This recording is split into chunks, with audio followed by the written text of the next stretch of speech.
Hello students, हम लोग exercise 32.1 पे और क्वेश्चन नंबर है 16। क्या करा 75% स्थितियों में ए सत्य बोलता है तथा बी 80% स्थितियों में सत्य बोलता है। कितने प्रतिशत स्थितियों में एक ही तथ्य का कहने में वे असहमत होंगे। ठीक है, यानी कहने का मतलब एक सत्य बोले तो दूसरा असत्य हो जाएगा, दूसरा उसको असत्य कहेगा, और अगर पहला असत्य करे तो दूसरा उसको सत्य कहेगा। ठीक है, तो इस तरह से हमें उसकी प्रायिकता निकालनी। तो हम लोग यहाँ पर ए घटना ले रहे हैं, यहाँ पर ए का सत्य बोलना, सत्य बोलना, और दूसरा घटना बी ले लेते हैं, उसको कह देते हैं बी का असत्य बोलना। ठीक है, तो यहाँ पर इनकी प्रायिकता दी हुई है। ए के सत्य बोलने की प्रायिकता 75% है, यानी कि 75/100 कट के हो जाएगा 3/4। ठीक है, और बी के सत्य बोलने की प्रायिकता 80% है, यानी कि हो जाएगा 80/100 कट जाएगा 4/5 हो जाएगा।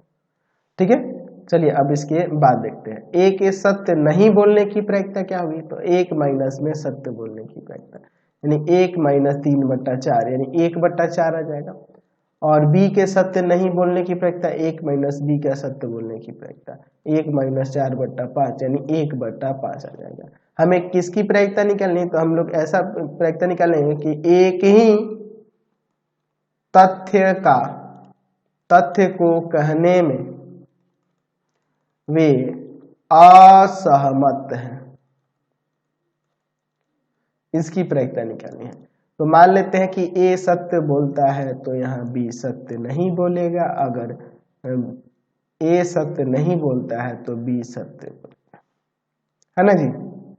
चलिए, तो यहाँ पर इनकी प्रायिकता क्या हो जाएगी, देखिए 3/4 गुना में 1/5 प्लस में आपका हो जाएगा 1/4 गुना में 4/5। चलिए आगे देखते हैं।